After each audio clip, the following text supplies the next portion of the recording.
Orang toksik seringkali tidak terlihat buruk di awal, tetapi mereka perlahan-lahan bisa merusak kesejahteraan emosional dan mental kita. Tanda orang toksik: 1. Manipulasi emosi. Orang toksik sering membuat kamu merasa bersalah tanpa alasan yang jelas atau memanipulasi situasi untuk keuntungan pribadi mereka. 2. Kurangnya empati. Orang toksik seringkali tidak peduli dengan perasaan orang lain. Mereka hanya fokus pada diri sendiri dan bisa saja mengeksploitasi kebaikanmu. 3. Menciptakan drama.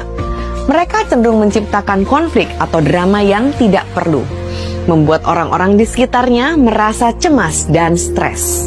Bangunlah batasan yang jelas dan jaga jarak dari mereka agar kesehatan mentalmu tidak dirusak.